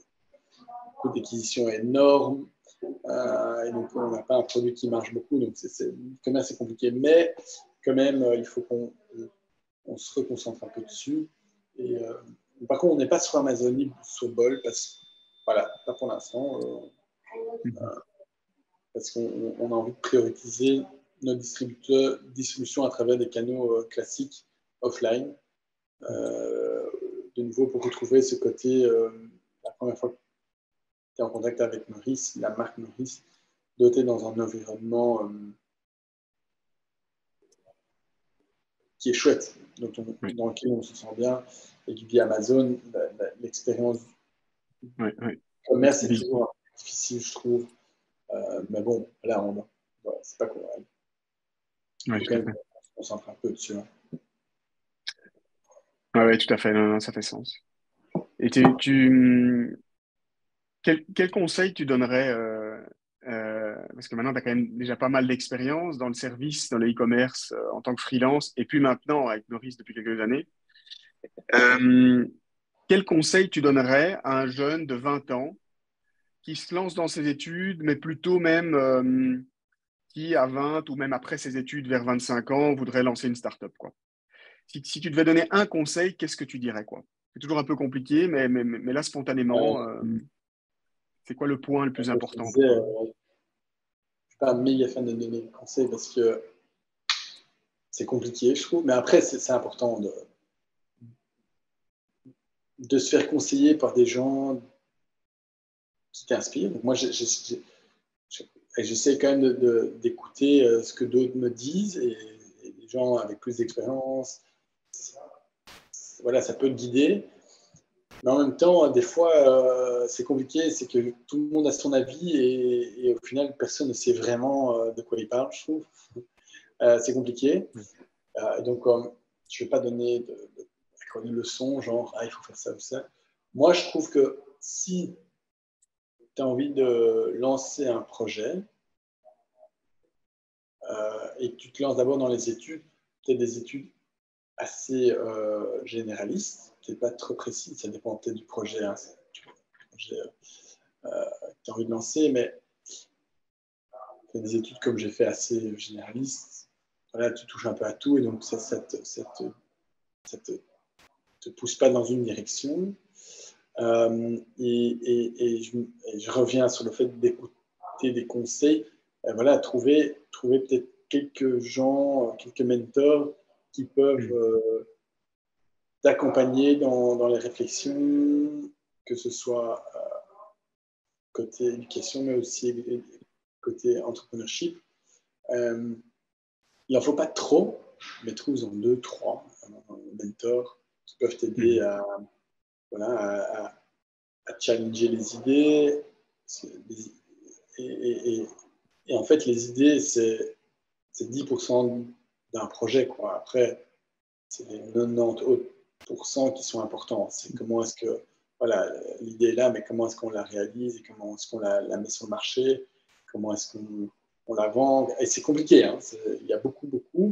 Euh, mais bon, voilà, c'est chouette d'avoir une chouette idée, la faire challenger par des gens qui ont plus d'expérience. Et même s'il y en a certains qui sont là, non, ne le fais pas, ça n'a rien, c'est trop compliqué.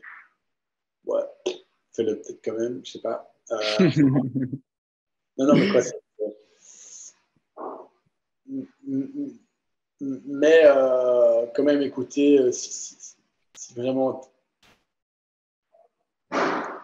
si les, les, les, si les conseils des gens qui ont vraiment une bonne expérience dans le secteur, ça vaut l'or, quoi, quand même. Mm. Ouais. Ouais, tout à fait. Ouais, ouais, les mentors, c'est toujours fondamental, ouais, c'est clair. Et ouais, ouais, ça fait sens. Ouais, même pour moi, je pense que ouais, c'est tout à fait, c'est un des trucs super importants pour moi. Ouais. Et Et je qu'est-ce trouve que, que ouais, ouais, ouais, ouais. parce que des fois, c'est peut-être pas dans ton cercle, dans un cercle plus un ou plus 2. Hein, tu vois, il faut aller peut-être chercher plus loin, vraiment des bêtes, vraiment les gars. En fait, moi, je n'ai pas vraiment de mentor et je vais absolument m'en trouver, mais vraiment des gars balèzes, quoi. Vraiment le top du top. Euh, qui ont déjà, je sais pas, 20, 30 ans d'expérience dans un Ouais. secteur. Ben oui, mais ça permet d'aller beaucoup plus vite, de, de, de, ouais, d'aider à évoluer de manière plus intelligente et plus rapide que de Ouais, tout apprendre soi-même sur le terrain. Il y a peut-être des hacks, quoi. Des petits, ouais, c'est ça. Ouais, tout à fait. Et même des mentors, je réfléchissais quand tu parlais, dans le secteur dans lequel tu es, je pense que enfin, c'est indispensable, mais à la limite, même dans d'autres secteurs, ça peut être intéressant aussi, quoi, pour le mindset ouais, ou même parce que parfois, enfin, moi, pour le peu, enfin, le lancement du podcast là, pour lequel je suis là maintenant, il y a aussi pas mal de gens qui étaient extérieurs à ça, qui connaissaient même à la limite pas trop bien cet univers-là, des nouveaux médias, du podcast et tout ça, et qui m'ont, avec pas mal de neutralité ou d'ouverture d'esprit, et ça a été très intéressant aussi, quoi. Mhm. Ouais, Mais ouais, des mais c'est fois, vrai que c'est on est fondamental. plus Ouais, loin, quoi.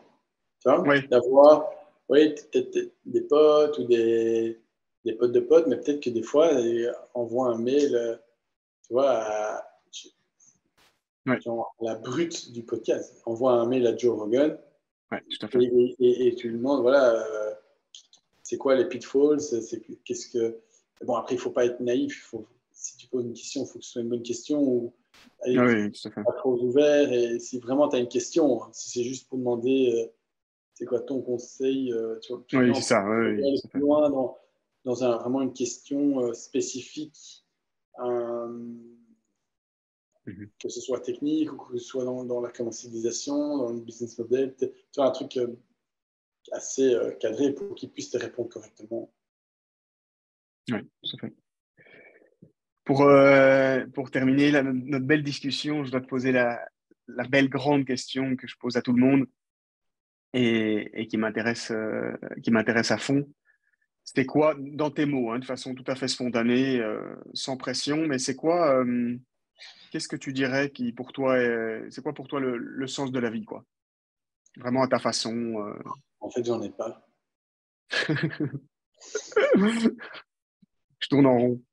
Non, je crois que pour moi, le sens, ou ce qui me donne du sens, c'est pouvoir m'épanouir, je crois, à travers des projets professionnels, des projets familiaux, euh, le sport. Donc, c'est d'apprendre. Donc, à travers tous ces projets, euh, c'est trop bien de pouvoir s'épanouir. C'est ça qui me rend heureux, je crois. Euh, et d'avoir des challenges. Je crois que le fait de un peu les moments difficiles ou des moments charnières et de pouvoir, comme en sport, quoi, de gagner un point, de gagner un match, bah, c'est Mhm. tellement gratifiant. Bon, après, il ne faut pas essayer de jongler pour avoir que des highs, mais justement de pouvoir, de nouveau, pas dans les extrêmes, mais de pouvoir avoir des ups and downs, de pouvoir voilà, comprendre comment on fonctionne, comment on peut justement euh, ouais, se sentir bien dans sa peau, de retrouver cet équilibre, donc de Ouais, s'épanouir. Et, et, euh, et quoi, ce qui, moi, m'apporte beaucoup de joie maintenant, c'est ma petite famille. C'est trop chouette de voir les petits qui grandissent et de pouvoir faire des trucs ensemble, d'aller chercher après l'école euh, et de les voir voilà, s'épanouir eux aussi. Il y a un côté trop chouette. Et voilà, je crois que c'est ouais, l'épanouissement personnel. mhm. Ouais, c'est Est-ce que top. les autres répondent en général? Quoi ça? Est-ce que les autres répondent en général? Euh, Parce que ça c'est. varie, ça varie assez fort, mais ouais, c'est peut-être ce que tu allais dire là maintenant. Il y en a pas mal qui prennent du temps ou qui modifient leur réponse parce que la question est floue ou large, vague. Et c'est le but. Mais ouais, ce qui revient pas mal, en fait, et ce qui me surprend, c'est le côté challenge de overcome yourself, quoi, te dépasser, quoi, que ce soit en sport ou dans le boulot ou de manière générale. Euh, et ça, moi, enfin, ouais, ça, c'est un truc qui, moi, me fait fort écho chez moi et surtout assez récemment, quoi. Je pense que j'ai manqué de ça quand j'étais plus jeune, ou en tout cas, c'était pas conscient, tu vois. Et je trouve ça vraiment chouette quand tu te fixes un objectif difficile, vraiment, voire même carrément impossible, quoi, mais qui est voulu, hein, calibré dans un domaine particulier, en sport, dans le boulot, en famille, n'importe quoi, ou un voyage, et, et qui est conscientisé, quoi. Et donc, du coup, le voyage, ben, que tu réussisses ou que tu rates, ben, ouais, moi, ça me fait vibrer. C'est un peu ça que je répondrais moi, quoi. Il y a pas mal de gens qui répondent ça aussi, je trouve. D'une façon ou d'une autre, hein. Chacun le tourne un peu à sa manière, mais ouais, C'est assez moderne, non? ouais, L'épanouissement et ouais, c'est comment on sûr. appelle ça, le développement personnel. Ah ouais, oui, c'est sûr.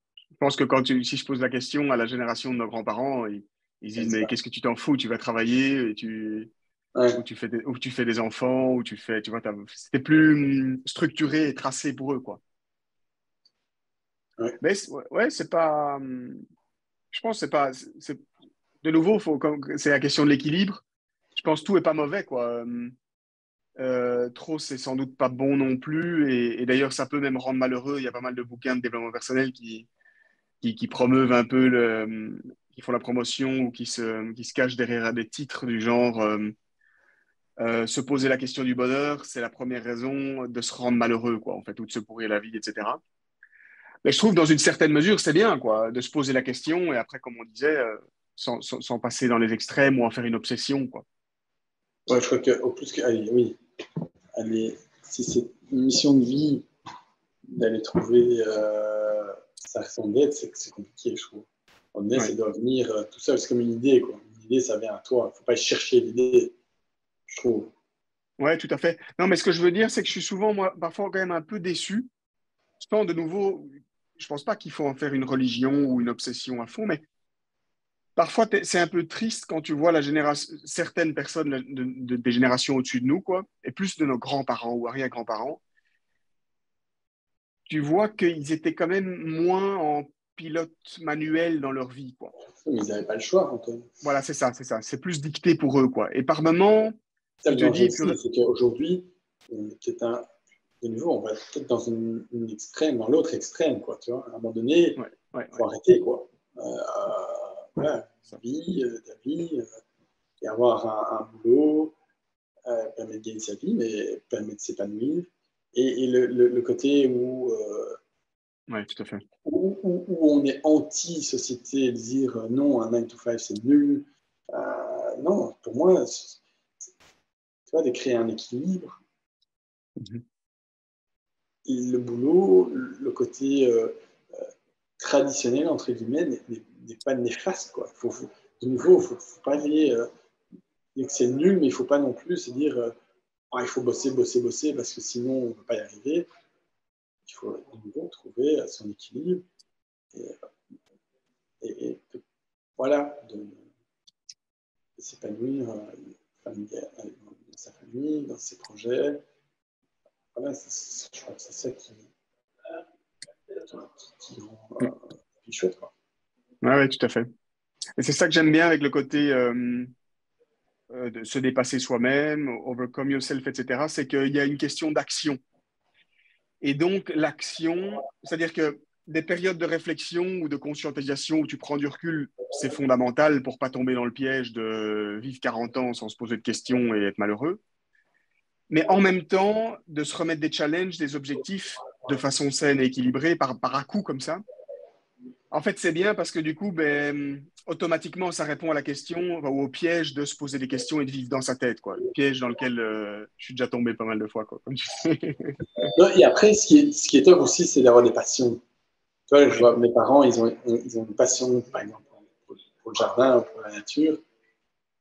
Mais ça aussi, il faut garder à travers sa c'est vrai. vie des passions. Si on se passionne en rien, c'est dur. Quoi. Tu vois, donc, et c'est là où le boulot ne peut pas être ta passion à 100%, c'est parce qu'à un moment donné, il faut trouver d'autres choses d'épanouissement. Donc, euh, et d'avoir des centres d'intérêt variés et larges euh, permet aussi, je crois, de voilà, s'épanouir. C'est vrai que nous, pour notre groupe, le surf, quoi, mais en-delà de tout objectif, de tout de préméditation, de dépassement de soi-même, de développement personnel, de boulot, etc., enfin, quel plaisir on prend quand on part surfer, c'est fou, quoi. Ouais, au fond, ça manque quand même beaucoup. J'attends qu'il y ait quelqu'un qui ouvre une vague artificielle en Belgique. Ça serait quand même. C'est vrai que ça serait beau, à fond. Bon, super. Ben, mille merci, Henri. Hein. Top. Non, mais merci à toi, c'était cool. C'était vraiment super, quoi. Merci pour ton temps Et on, et ouais, c'était cool. Très... on, se voit, on se voit dans le sud-ouest. Ouais, ouais, ouais, c'est ça, tout à fait. Et aux Maldives après, quoi. Ouais, c'est ça, dans un an.